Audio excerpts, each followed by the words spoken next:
Hi everybody, I'm Shelley Costa. I'm writing the Tuscan Cooking School Mystery Series under the name Stephanie Cole. This is the debut book, Dente's Inferno.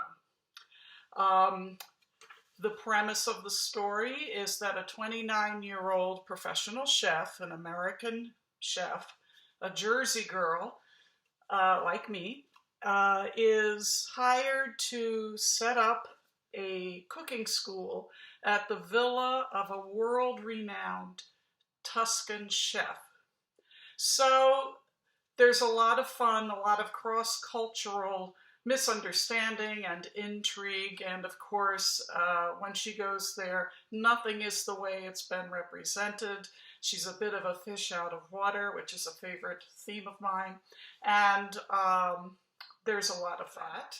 And what I figured we would do together here in not so sunny outside of Cleveland, Ohio, where I live, is a cooking demonstration. Since my heroine is designing a cooking school in Italy, I figured today I would demonstrate for you a dish. And the actual recipe for this dish appears at the back of Al Dente's Inferno. So although I'll tell you what's going into the bowl, you can find the actual ingredients and procedure at the back of the book. All right, so what we're making is pepperoni al forno ripiene di ricotta, what we call stuffed peppers.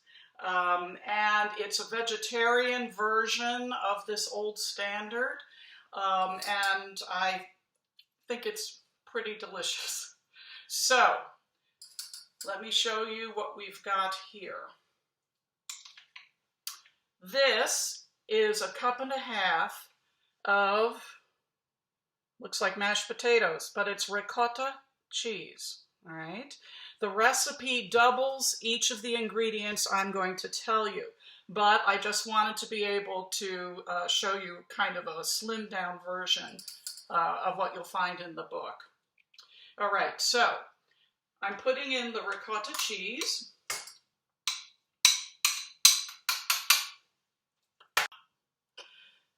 So what we have in the bowl so far is a cup and a half of, my choice was low-fat ricotta cheese, and that forms pretty much the bulk of the stuffing.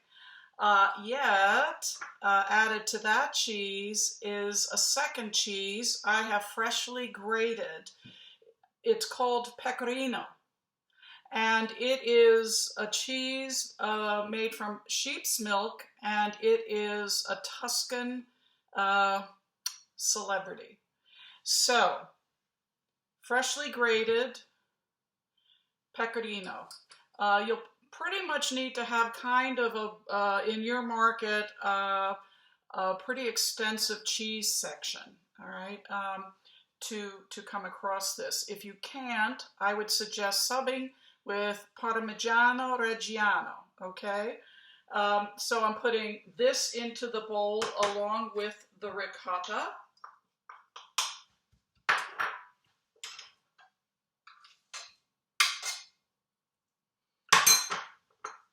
Then pull it all together.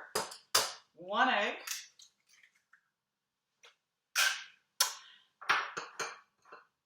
Then a half tablespoon of, can anybody identify this? Famous Italian herb, oregano, all right? So half tablespoon, that's going into the bowl.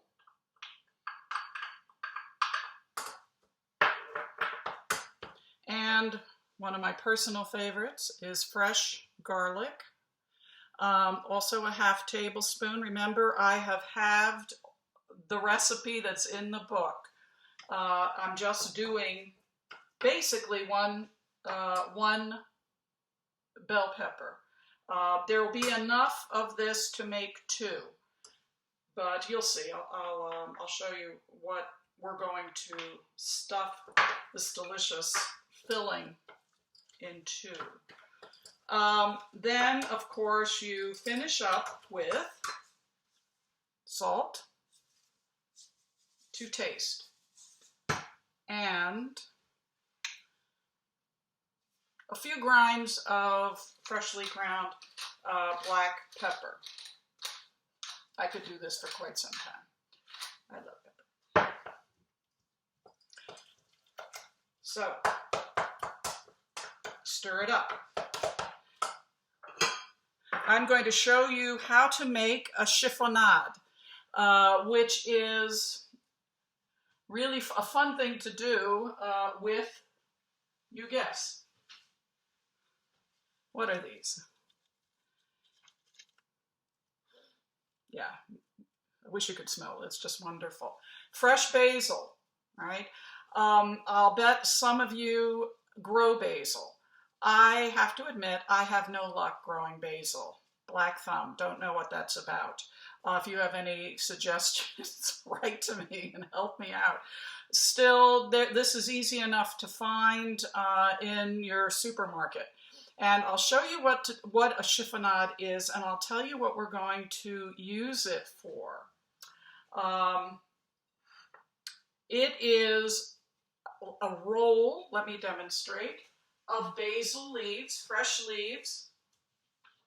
Bring this into the light so you can see a little better. What you do is stack your fresh basil leaves, a few, just judge by the quantity of peppers you're preparing, all right? So these are stacked.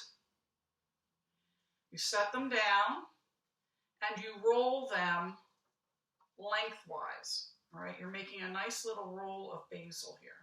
Your finger's going to smell so good. Once you've got your roll, I would trim off any remaining stem.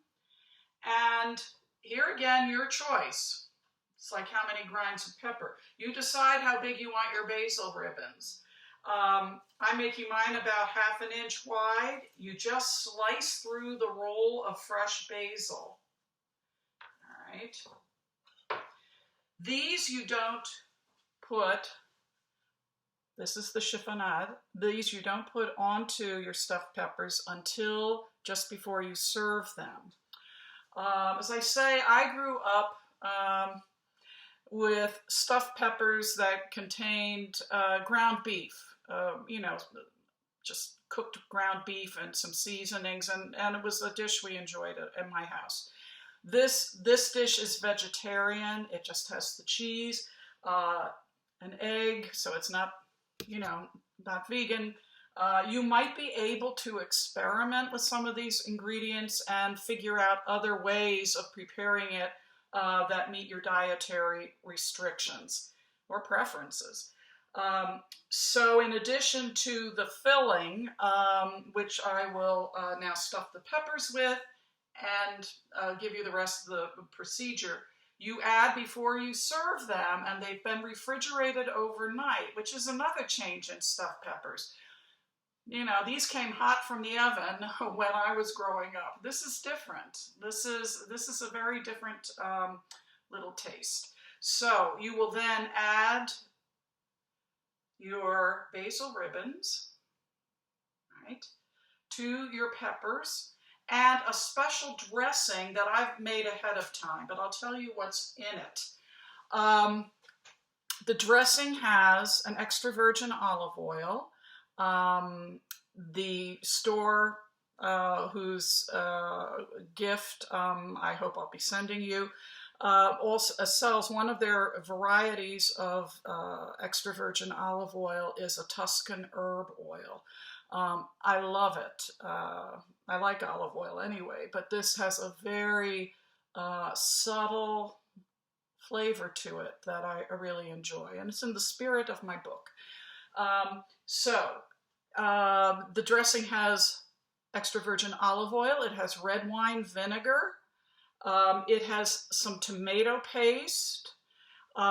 It has garlic and Since I made it ahead, I'm forgetting. No, that's it. The vinegar, the red wine vinegar, the tomato paste, the olive oil, and the garlic. All right. These are my chosen peppers. All right. I love this. It's like a little, that's a little bicolor. And this is yellow. You can use any color pepper. I find they all have different tastes. All right, so this is pepper stuffing time. So the peppers are stuffed, and just to show you, quick wash, just to show you the final product as it will go into your sprayed baking pan. But remember, you don't add the chiffonade or the dressing until it's been refrigerated overnight. You will bake these without the chiffonade and the dressing. You see the red dressing? That's the tomato paste. 300 degrees, 40 minutes, refrigerate, mangia. Thank you for joining me. Bye-bye.